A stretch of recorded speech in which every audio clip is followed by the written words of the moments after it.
Let's bring in Barnaby Joyce now as a Nationals MP. He joins me from his car, always working, pushing the productivity forward, of course, Barnaby. First of all, we've seen data that actually Labor's tax cuts are going to benefit electorates like yours even more. How do you stand in the way of this? Well, because first of all, he's broken a promise. Just in the philosophical premises. To be frank, all governments do. What is the point? And if it benefits your electorate? No, it is. There's a lot of what in that so what. You can't just go to an election telling people that your word is your bond and what you say is real and then just decide you're not going to do it. If you believe there's virtue in further helping people afterwards, you honour your promise and then come forward with a further promise to help people. You don't just throw promises out the window. Otherwise, you can say, what's the point of listening to him this time? Sure. All the stuff he said about a promise this time is what he said last time. He didn't keep his promise. Now, to the more substance of your question, the reason this is called stage 3 is because there's stage 1 and stage 2. Yes. And within stage 2 is the increase of the low income tax offset, I think, to $625. Yep, that's right. So you're dead right. If you're under $40,000, you hardly pay any tax. So you can't give a tax cut to people who don't pay tax. And, the best way to help people under that is the substantive issues that they have to deal with day to day. A big one being power prices. But if you have this cultish, zeal-like attachment to 80+% renewables by 2030, there's only one way the power price is going to go, and that's through the roof, reliability through the floor. They're all overseas companies, money going overseas. But wholesale prices have come down. We had attached to changing the climate. But we had the AER report yesterday. It said wholesale prices have come down quite dramatically. Oh, so everybody should be getting what's happening in people's bills?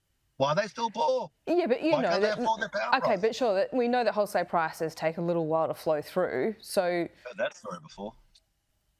They don't.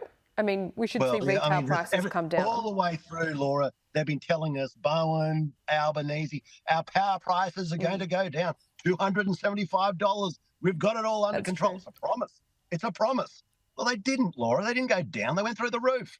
Have you ever broken a promise, a political one? I'd say somewhere along the line I did, but I was never bet the Prime Minister and looked down the barrel and said my word is my bond either. I mean, the thing is, not only did we vote for it, the stage 3 tax cuts, they did. At the time, they must have thought it was a really good policy. Stage 1 looked after the poorest. Stage 2 looked after the middle. Stage 3 looked after what was left. Yeah. It was always part of the plan. So what should your side of politics do then? Well, imagine like every piece of legislation, it has to come forward. You can know what I'll be basically saying. You should honour your promise. Honour your promise. And if you've got another promise you want to make, go make it. But don't say, well, I'm going to give up on that promise and I've got another promise. And I promise you my promises will actually mean something this time. I mean, you just say, mate, I'll give up on giving promises. Is $16 a week going to be enough? $16, of course, is not enough by itself. I understand that. But for people under $40,000, you know what they want? A drop in their power prices. They want to be able to afford their groceries. They want to be able to afford their rent. This is what's kicking people in the guts. There's nothing more you can do in the tax bracket under $40,000 because they'd hardly pay any tax. So what you've got to do is in the other parts, and because they've got this cultish attachment to 80% renewables, and damn the consequences.